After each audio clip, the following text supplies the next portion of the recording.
1.25 to 1.5 kg का 125 kg से सवा किलो से लेकर 1.5 किलो तक का होता है और बहुत सॉफ्ट ऑर्गन है, बहुत डेलिकेट ऑर्गन है और बहुत ज़्यादा इम्पोर्टेंट है। Vivek Kumar Yadav from MMC Pathshala again, and today we are with a new chapter and a new topic, human brain from control and coordination.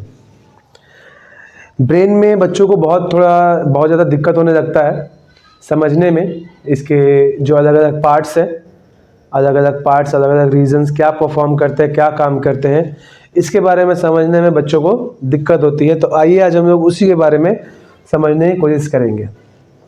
Human brain, typical brain, ये मैंने एक रफ डायग्राम ड्रॉ किया है, समझने की कोशिश कीजिएगा, समझ आ जाएगा।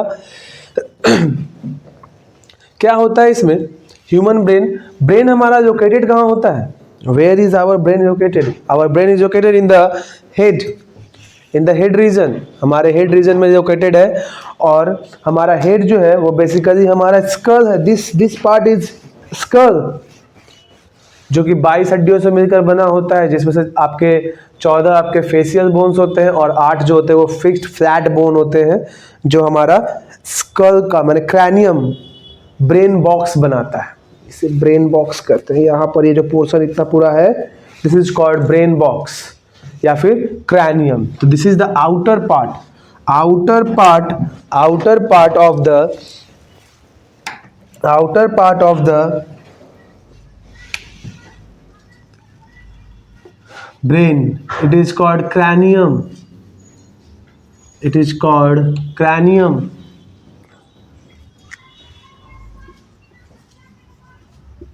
क्रैनियम है ये, ठीक है, जिसको हम लोग ब्रेन बॉक्स कहते हैं। क्या कहते हैं? Brain box. ओके, ये हमारा क्या करेगा? ब्रेन बॉक्स क्या करेगा? Protects the head, protects the brain. इसका काम क्या है? प्रोटेक्ट्स द ब्रेन, हमारे ब्रेन को प्रोटेक्ट करेगा। अब देखिए, cranium also termed as brain box, इसे हम लोग ब्रेन बॉक्स भी कहा करेंगे।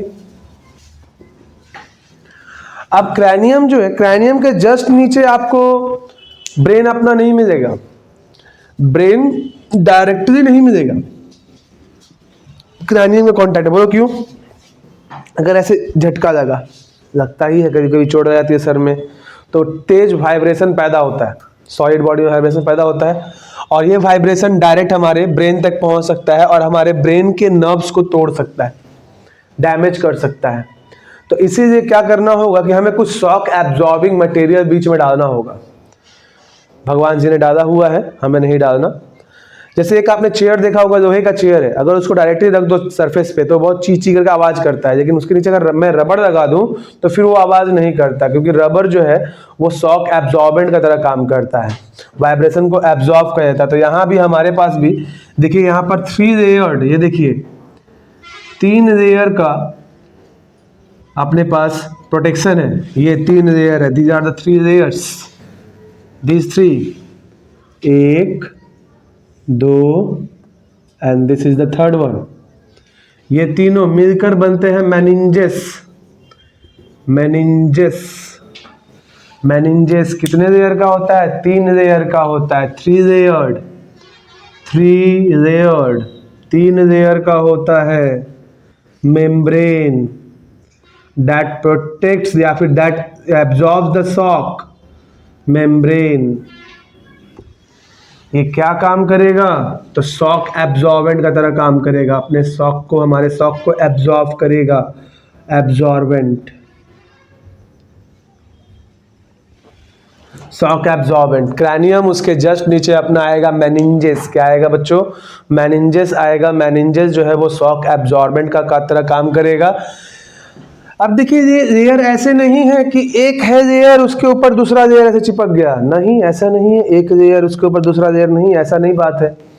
अगर एक लेयर के ऊपर दूसरा लेयर है तो रब करके दोनों लेयर ही खराब हो जाएगा, रब करेगा तो बीच में, यहाँ पर बीच में ये जो पोर्शन देख रहे हो आप, बीच में आपको ना, बीच में ये पोर्शन दिख रहा है आपको, ये बीच में पोर्शन दिख रहा है, ये वाला, यहाँ पर फ्लूइड भरे हुए हैं, यहाँ फ्लूइड है। This fluid is called cerebro spinal fluid, cerebro spinal fluid कहते हैं हम लोग इसको, क्या कहते हैं, सेरेब्रो स्पाइनल फ्लूइड। ये फ्लूइड क्या करता है, ये एब्जॉर्ब करने में मदद करेगा। ये एक्चुअली जो है ना, एक तो मेम्ब्रेन आ गया सॉफ्ट और फ्लूइड भी आ गया, तो और ज्यादा शॉक एब्जॉर्ब होगा। तो शॉक एब्जॉर्ब करने के बीच में फ्लूइड है, ये लेयर्स के बीच में फ्लूइड है, ठीक है। अब ये फ्लूइड के बाद आपको मिलेगा यहाँ पर ब्रेन। ये देखिए, ये पोर्शन यहाँ से आपका शुरू हो रहा है ब्रेन। ये जो मैंने सबसे बड़ा पोर्शन बनाया हुआ, ये जो ब्लैक से मैंने पोर्शन बनाया हुआ पूरा ब्लैक इंक से, ठीक है। डिफरेंट इंक मैंने इसे इस्तेमाल करा कि आपको ब्रेन में अच्छे समझ में आए डायग्राम। ये देखिए, ये पूरा आपका जो कहलाएगा, ये पूरा portion that is our fore brain. Brain को 3 भागों में बांटा गया है, ब्रेन को 3 भागों में बांटा गया है, ब्रेन को 3 भागों में बांटा गया है। कौन कौन सा, तो the first one is fore brain. पहला वाला है आपका फोर ब्रेन, दूसरा वाला है आपका mid brain, and the third one is hind brain, पीछे की तरफ है ब्रेन। फोर ब्रेन, ये वाला पार्ट आपको जो दिख रहा है, this is our fore brain. Fore माने आगे, सामने, this is fore brain, this one is fore brain, this one is our fore brain. ये अपना फोर ब्रेन है। फोर ब्रेन में बेसिकली कौन सा पार्ट आता है ब्रेन का, क्या आता है, तो फोर ब्रेन में बेसिकली हमारा आता है सेरेब्रम। सेरेब्रम, फोर ब्रेन जब भी आप पढ़ रहे हो तो बेसिकली आप सेरेब्रम के बारे में ही पढ़ रहे हो। दिस पार्ट, ये देखो, ये पूरा पार्ट आपको दिख रहा है, ये पूरा पार्ट, ये जो ऐसे ऐसे लाइंस बनाए हुए ना, ये कॉन्वोलेटेड ट्यूब्स है। कॉन्वोलेटेड मतलब कि देखो, ब्रेन क्या होता है ना, ब्रेन को जब भी देखोगे तो ब्रेन में आप लोगों ने कभी इमेजिन या कभी इमेज देखा होगा उसका, तो उसमें ना कुछ ऐसे ऐसे क्वायर्ड स्ट्रक्चर ऐसे ऐसे रहते हैं, क्वायर्ड स्ट्रक्चर रहते हैं ऐसे ऐसे, यही क्वायर्ड स्ट्रक्चर ये है।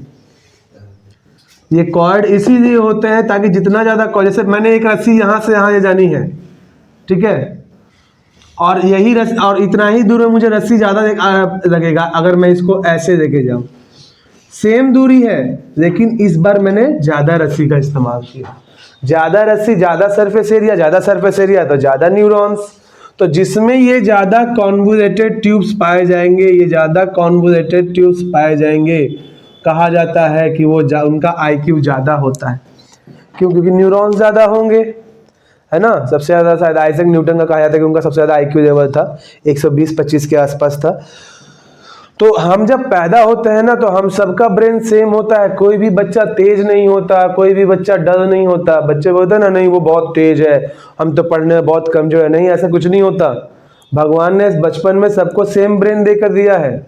मम्मी आटा गूंथ कर रखती है ना, तो आटा गूंथ कर जो शेप रखती है ना, वैसा ही ब्रेन हम लोगों को दिए। एकदम समझिए वो ब्रेन है, एकदम चिकना।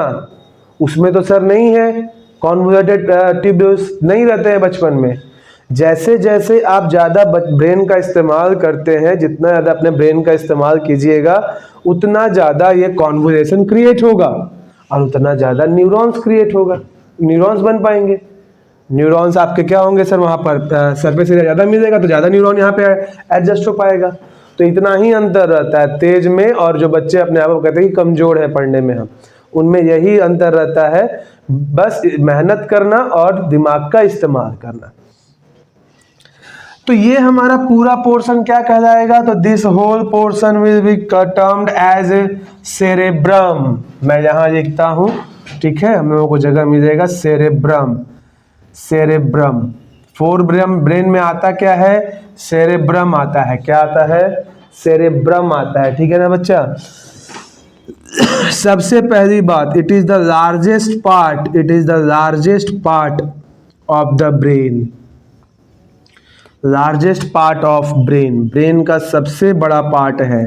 बेसिकली आप जो ब्रेन कह रहे हो ना, जो आप कभी इमेज देखते हो तो आप सेरेब्रम को ही कह रहे हो, तो ऑटोमेटिकली आप सेरेब्रम को ही ब्रेन कह रहे हैं, तो वो आपका फोर ब्रेन है। आप कितना इंटेलिजेंट हो गए। मैंने तो समझाया कि ये आपके ट्यूब से डिफाइन करेंगे, कॉन्वोलेटेड है तो आपका इंटेलिजेंस कौन डिफाइन करेगा? सेरेब्रम। आपका बिहेवियर कैसा है? सेरेब्रम। आपको याद करना है, मेमोरी, सेरेब्रम उसमें हेल्प करेगा आपको। Thinking, cerebrum. Reading, cerebrum. Writing, cerebrum. आपका बिहेवियर मैंने बता ही दिया, बिहेवियर, सेरेब्रम। तो ये सारे जो भी आपके इमोशनल बिहेवियर, सेक्सुअल बिहेवियर, ये सब कुछ कौन देखेगा? आपका सेरेब्रम देखेगा। आपकी पूरी पर्सनालिटी को डेवलप करना सेरेब्रम का काम होता है। लिखना है, पढ़ना है, सोचना है, याद रखना है, बोलना है, इंटेलिजेंस है, बुद्धिमत्ता कितनी है, ये सब कुछ कौन करेगा? सेरेब्रम। कौन करेगा? कौन कंट्रोल करेगा? सेरेब्रम। तो ये देखते हैं क्या क्या करना पड़ता है। तो ये हमें सर थिंकिंग में मदद करता है, थिंकिंग में, मेमोरी में, स्टोर करने में, इंटेलिजेंस,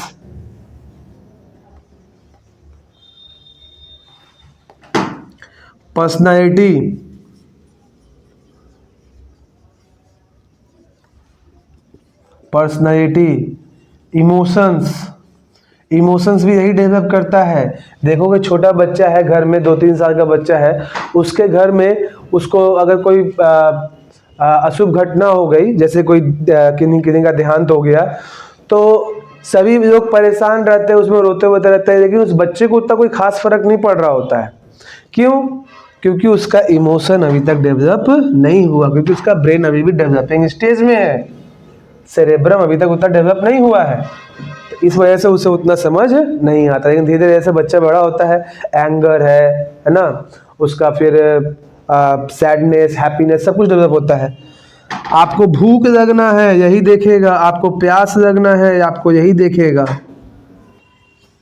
थर्स्ट है, हंगर है। अब भूख नहीं लगा, आप बहुत खा लिए, 4 रोटी खाना था, 6 रोटी खा लिए, अब नहीं खाना है, तो सैटिटी भी यही देखेगा। पानी पीने, सैटिटी मतलब क्या? संतुष्टता, है ना। अब पीने की, पानी पीने की जरूरत नहीं है, 2 गिलास पानी पी लिया, नहीं अब हो गया। पानी पीने की जरूरत है, थर्स्ट, पानी पी दिए, सैटिटी। भूख लगना है, हंगर। अब नहीं है, सैटिटी। तो ये सब कुछ कौन देख रहा है? आपका सेरेब्रम देख रहा है। तो और हाँ, मेन चीज तो आपने दिखाई नहीं, जितने भी वॉलेंट्री एक्शंस हैं, जितने भी वॉलेंट्री एक्शंस हैं, मैं बोल रहा हूं ना, ये वॉलेंट्री एक्शन मैं लिख रहा हूं ना, वॉलेंट्री एक्शन है। ये मेरा हाथ मूव कर रहा है, मेरा मुंह मूव कर रहा है, मेरा पैर मूव कर रहा है, जो भी मूव कर रहा है वो वॉलेंट्री एक्शन है, ठीक है। तो जितने भी वॉलेंट्री एक्शंस है वो सबके सब कौन कंट्रोल करता है? वो सबके सब कंट्रोल करेगा आपका कौन? सेरेब्रम। अच्छा, आपका वॉलेंट्री एक्शन के साथ सेंसेस भी कंट्रोल यही करता है। सेंसेशन भी आपका यही देखेगा। यही मीन्स कौन? सेरेब्रम। मतलब बेसिक, बहुत, मतलब कि आपका बहुत ज्यादा काम तो यही कर रहा है। जी हाँ, कर रहा है, लेकिन अभी भी है, ये दोनों हैं, इन दोनों का भी काम है। अच्छा, एक चीज और, सेंस किया, तो सेंस क्या किए? क्या विजुअल सेंसेशन था, ऑडियो सेंसेशन था, या थर्मल सेंसेशन था? क्या था? तो वो सर जितना भी सेंसरी एक्शन होगा, जितना भी आपका sensory and motor activities, sensory and motor activities, मतलब हमने यहां पर छू दिया, कुछ काटा था, सेंस किया, दर्द है ना, तो सेंस कौन किया? सेरेब्रम। अरे भाई हाथ हटा दो वरना खून निकलेगा, और दर्द और होगा, खून निकलेगा, हाथ हटाओ, मोटर। मैसेज भेजा, मोटर। इंटरप्रिटेट किया, प्रोसेस किया, सेरेब्रम किया। तो सेंस करना है, उसके हिसाब से कमांड क्रिएट करना है और कमांड भेजना है, ये सब का काम कौन करेगा? सेरेब्रम। बहुत बेचारे के ऊपर लोड है, ठीक है, बहुत ज्यादा। अब आइए मिड ब्रेन। मिड ब्रेन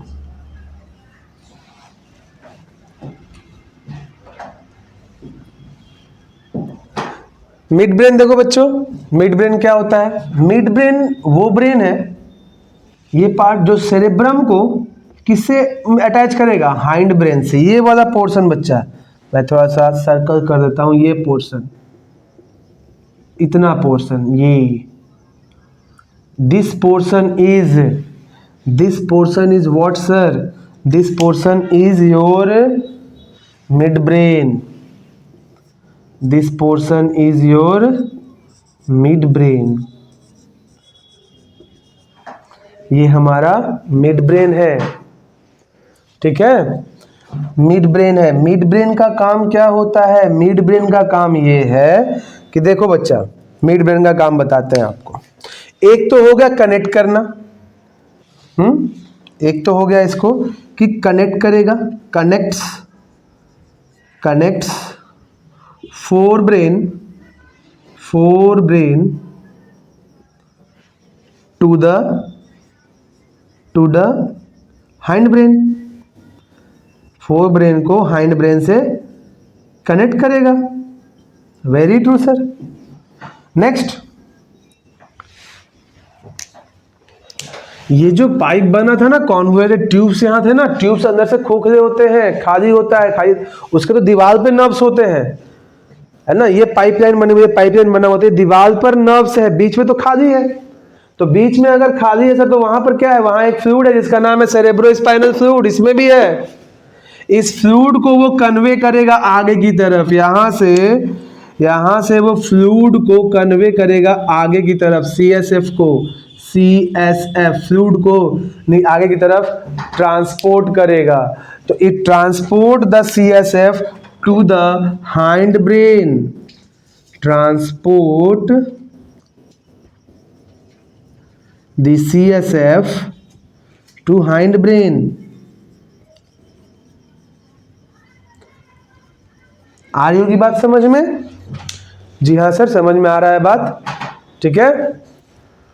देखते हैं आगे। और अब नाउ यहां पर कुछ देखो, ये सर्कल वाले पार्ट, ये वाला पार्ट और ये पार्ट, तीन इसमें ना, ये जो मैंने ये गोल जैसा जगह बनाया हुआ है, ये वाला, ये सब कुछ यहाँ पे पार्ट है, ग्लैंड्स है, ठीक है। ध्यान दीजिए कौन कौन से ग्लैंड है।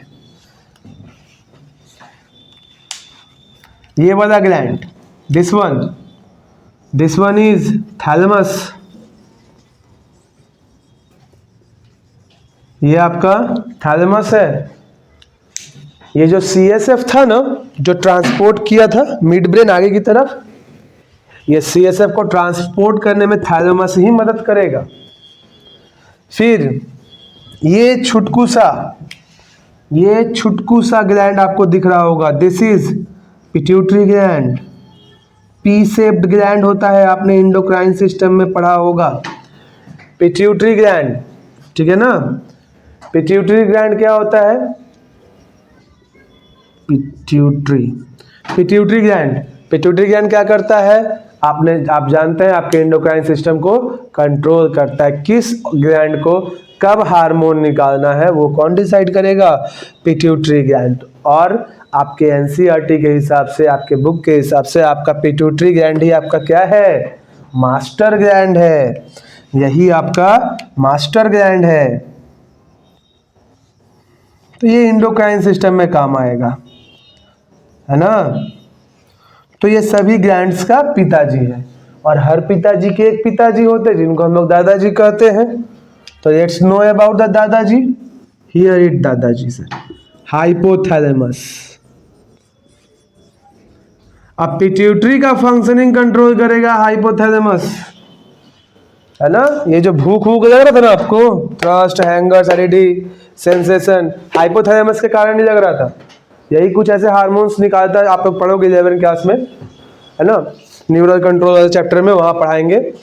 तो ये हाइपोथैलेमस ही ये सब कंट्रोल कर रहा था। Hypothalamus actually controls the endocrine system, but till class 10 chapter आप लोग यही जानेंगे पिट्यूटरी ग्लैंड जो है वो कंट्रोल कर रहा है। इसको आप मास्टर ग्लैंड कहोगे, इसको नहीं कहोगे। लेकिन हाँ, ये आपका हाइपोथैलेमस ग्लैंड प्रेजेंट है। तो ये सारे ग्लैंड्स कहाँ प्रेजेंट थे? आपके सेरेब्रम में। इतनी बात समझ में आ रही होगी? जरूर समझ में आ रही होगी। आगे देखते हैं अब। Hind brain. ये इतना सा ये पोर्शन इतना, दिस पोर्शन, दिस, देखो मैं जहां से हाथ लगा चला रहा हूं अपना, ये पोर्शन, ये पूरा, this is our hind brain. ठीक है, ये मैं बना देता हूं इतना पूरा, this whole is our, falls under our hind brain. ये अपने हाइंड ब्रेन में आता है, ये अपने हाइंड ब्रेन में आता है। तो हाइंड ब्रेन में अब हम लोग पढ़ने वाले हैं कि हाइंड ब्रेन में ये जो पीछे पत्ता ऐसा स्ट्रक्चर दिखाई दे रहा है आपको? जी जरूर दिखाई दे रहा है सर। दिस पत्ता like structure, this structure is cerebellum. इसको हम लोग क्या कहते हैं बच्चा? Cerebellum. Another important part of the brain, cerebellum. Cerebellum जो है वो हमारे बॉडी का एक और बेहतरीन और बहुत ही इंपॉर्टेंट पार्ट है। सेरेबेलम का मेन काम देखो क्या होता है बच्चों। देखो मैं जो ऐसे खड़ा रह पा रहा हूं ना, मैं गिर नहीं रहा, मैं सीधे खड़ा रह पा रहा हूं अपने दोनों पैरों पे, है ना, मतलब मैं अपने आप को बैलेंस कर रहा हूं। मैं अपने आप को जो बैलेंस कर पा रहा हूं, this is all because of cerebellum. Nana Patekar का वो एक तो डायलॉग याद है, पीछे नहीं मारने का, छोटा दिमाग होता है आदमी मर जाता है। ये वही छोटा दिमाग है, ये वही छोटा दिमाग है सेरेबेलम। सेरेबेलम क्या करता है? आपको पोस्चर, आपका posture maintains the posture, maintains balance और you can say body posture. आप किसी भी अवस्था में बैठे हैं पूरे कंट्रोल के साथ, तो this is all because of what sir? Cerebellum. ठीक है, अब मुझे यहाँ पर लिखना है तो मैं यहीं पे जा रहा हूँ, यहाँ नहीं जा रहा, है ना। मुझे मार्कर को सर इसका ढक्कन को इसके अंदर लगाना है, लग गया सर, है ना। मुझे इस साइड ऐसे हाथ रखना है, यहाँ पे रख दिया मैंने, तो सर ये जो एक्यूरेसी आ रही है ना, किसी चीज़ को होल्ड करना है, कप मम्मी चाय दी या फिर दूध दी पीने के गिलास में, गिलास मम्मी पकड़ दिए, एग्जैक्टली वहीं पे हाथ जाता है, इधर उधर हाथ नहीं जाता। तो ये जो एक्यूरेसी आती है आपका, ये भी किसके वजह से आता है? सेरेबेलम के वजह से। एक्यूरेट होल्डिंग जो आती है, ये नहीं रहेगा तो नहीं होल्ड कर पाएंगे, ये नहीं रहेगा तो नहीं होल्ड कर पाएंगे। एक्यूरेट होल्डिंग, आपने देखा होगा ना, दारू पी के चलाना मना होता है। बिहार में तो दारू बंद है दिखाने के लिए, लेकिन मेरी सभी को जाता है, पता नहीं बंद कैसा है ना। पहले जाके दुकानों पे आना पड़ता था, अब होम डिलीवरी होती है। अच्छा है, सरकार के आधा काम जो है, आधा क्या 98% काम जो होता है वो पेपर पे ही होते हैं। वैसे ही दारू भी है, दिखाने के सब बंद है। लेकिन एक चीज अच्छा है, पहले दारू पी के सब नदी उदी में गिरा रहता था, अब कम से कम घर में पड़ा रहता है। पहले दारू पी के सब शेर की तरह दहाड़ता था, दारू पिए हुए हैं, अब चूहा की तरह घर में घुसा रहता है। एक चीज फायदा हुआ है, तो हर बुराई में एक अच्छी चीज होती जरूर, ढूंढने का जरूरत होता है। चलिए, एक्यूरेट होल्डिंग हो गया। अब दारू पीकर क्यों चलाना मना है गाड़ी? उसके पीछे साइंटिफिक फैक्ट है ना। हम लोग तो सोचते हैं नहीं दारू को बैन किए करना है, इसे उसको चलाना नहीं है, गाड़ी चलाने के मना करते दारू पीकर। नहीं, दारू जो है ना, अल्कोहल हमारे सेरेबेलम को अफेक्ट करता है। अब सेरेबेलम को अफेक्ट करना है, अगर करता है तो सेरेबेलम को अफेक्ट करता है, तो सेरेबेलम अफेक्टेड हो जाएगा तो मेरा बैलेंस नहीं होगा। देखोगे तो चक्कर आता है, बोलो चक्कर आ रहा है, तो आदमी गिर जाता है। क्यों गिर जाता है? उसका सेरेबेलम उस टाइम अफेक्ट हुआ है, किन ही कारणों के वजह से, जिसके वजह से अपने बॉडी का बैलेंस मेंटेन नहीं कर पा रहा है। तो दारू पीने से क्या होता है कि आपका सेरेबेलम अफेक्टेड होता है, तो सेरेबेलम अफेक्ट हुआ तो गाड़ी जाना है सीधे, रोड ऐसे है और उस ड्राइवर को अब दिखेगा रोड ऐसे, तो बेचारा अपने हिसाब से सीधा ऐसे ही जा रहा है, तो जाकर उधर बम्पर किसी में पेड़ में मार देगा, पोल में मार देगा, बैरिकेड में मार देगा। इसीलिए दारू पीकर चलाना मना रहता है, क्योंकि दारू जो है वो आपके सेरेबेलम को अफेक्ट करता है। तो बेचारे को रोड अब नहीं दिख रहा है, अभी यमराज दिख रहा है, तो वो आसानी से जाएगा यमराज के पास।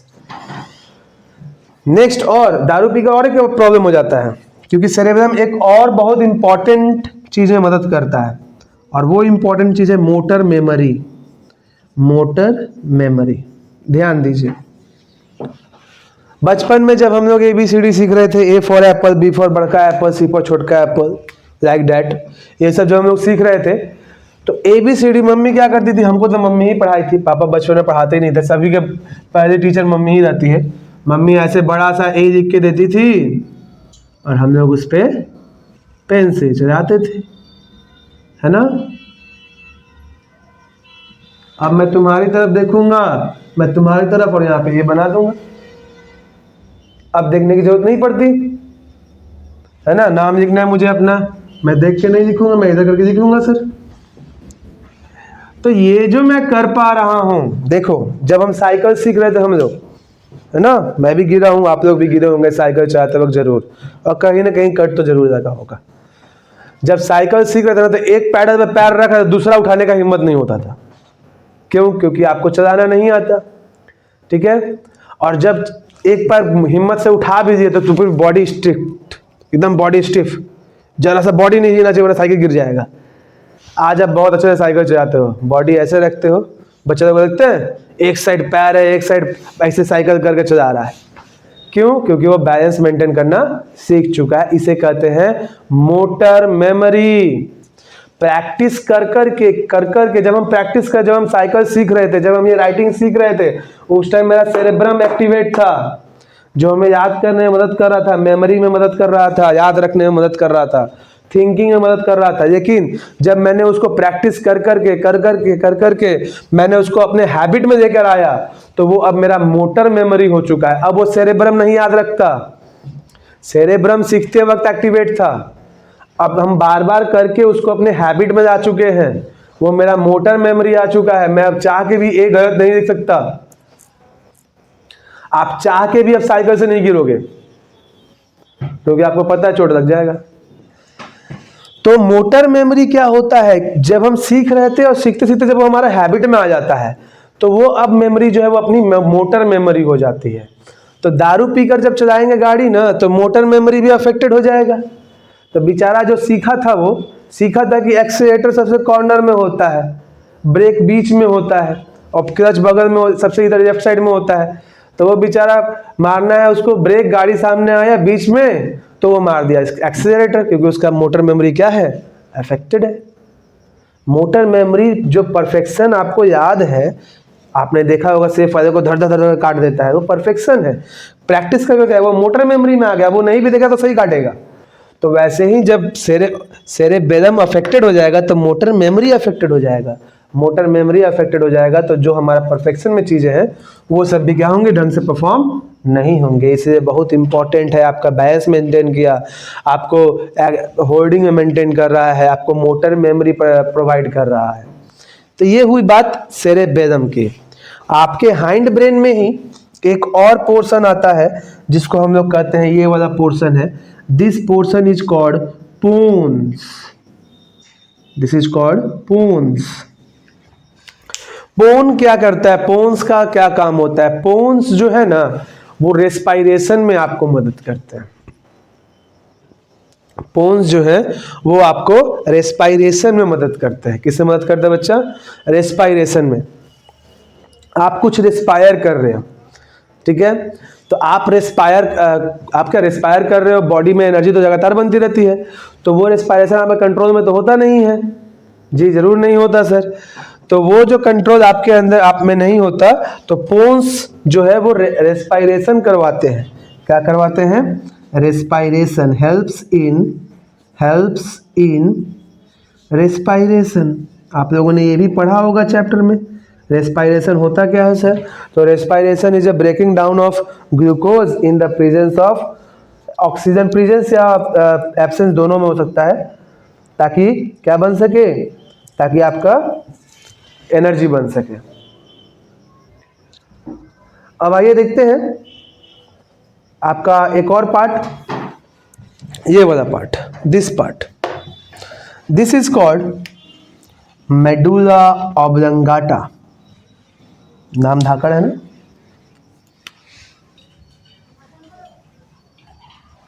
मेडुला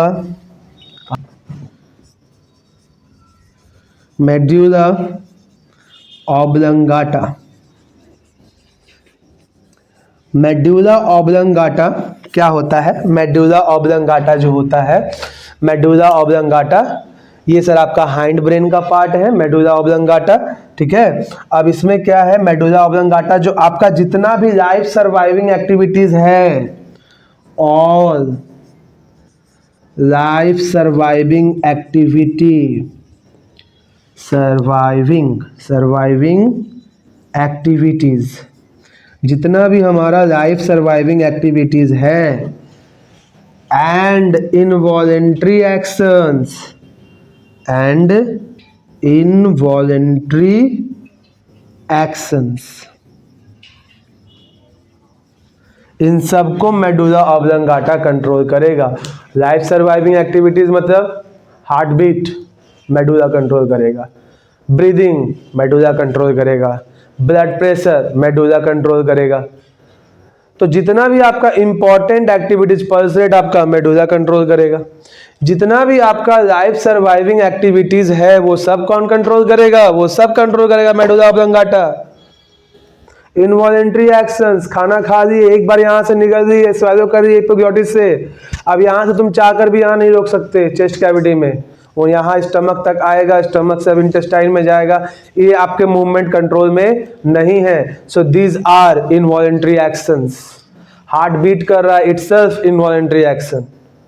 तो ये सभी जो है मेडुला ऑब्लंगाटा कंट्रोल करेगा, जितना भी आपका लाइफ सर्वाइविंग एक्टिविटीज है और इनवॉलेंट्री एक्शंस हैं, ये सब के सब कौन कंट्रोल करता है, ये सब के सब मेडुला ऑब्लंगाटा करता है। अच्छा, मिड ब्रेन में एक पॉइंट छूट गया, उसको लिख लो। मिड ब्रेन जो है ना वो ऑल्सो आपका सेरेब्रल रिफ्लेक्स कंट्रोल करता है। सर सेरेब्रल रिफ्लेक्स क्या होता है, रिफ्लेक्स एक्शन है ना। आयरन कर रहे थे, पैर के हाथ के सामने आ गया, हाथ आ गया आयरन के पास, जल गया, पट से हाथ हटाते हैं, टाइम नहीं लगाते। This is reflex action, this is reflex action, है ना। फोन चला रहे थे घर में बैठ के, पापा आ गए, पापा गेट ओपन कर दे, फट से फोन फेंक दिए, रिफ्लेक्स एक्शन, वरना पापा का हाथ तो चलेगा ही। तो रिफ्लेक्स, तो सेरेब्रल रिफ्लेक्स क्या होता है, ऐसे एक्स रिफ्लेक्सेस जो हमारे हेड में होते हैं। अचानक आंखों पे तेज लाइट आएगी तो पुतलियां छोटी हो जाएंगी, आई मसल श्रिंक कर जाएंगे, छोटे हो जाएंगे, बंद कर देंगे उसको, ठीक है ना। तो जितना भी आपका ब्रेन में, हेड में जो भी रिफ्लेक्स एक्शन होता है उसको आपका मिड ब्रेन कंट्रोल करता है, ठीक है। तो ये मिड ब्रेन, ये आपका ब्रेन के बारे में था। ये हमने ब्रेन को बीच से काटा था, ये हमने ब्रेन को बीच से काटा था। ब्रेन एक्चुअली दिखता कैसा है ब्रेन एक्चुअली एक वॉलनट जैसा दिखता है ना। आप लोग स्क्रीन पर भी देख पा रहे होंगे, वॉलनट इसी की तरह है, जिसमें आपको दो हेमिस्फीयर दिख रहे हैं, दो अलग अलग भाग दिख रहे हैं। एक को कहते हैं राइट हेमिस्फीयर और दूसरा आपका लेफ्ट हेमिस्फीयर है, ठीक है।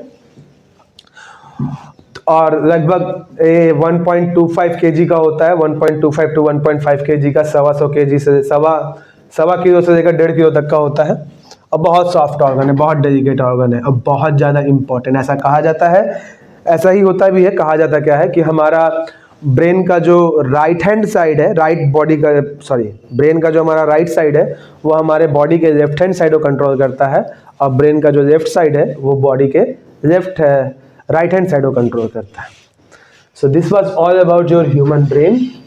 इससे ज़्यादा आपको कुछ पूछा नहीं जाएगा और आपके सिलेबस का सारा टॉपिक इसमें कवर कर दिया गया है। उम्मीद है आपको ये बहुत अच्छे से समझ में आया होगा। और अगर आपको किसी टॉपिक में आपको कंफ्यूजन है, प्रॉब्लम है, do comment in the comment box, I will check it and I will help you out to understand that topic. तब तक के लिए हमारे चैनल के साथ बने रहें। हमारे चैनल को इंस्टाग्राम पे फॉलो, लाइक, शेयर, यूट्यूब पे और सब्सक्राइब जरूर करते रहें। थैंक यू बच्चों, हैव ए नाइस डे।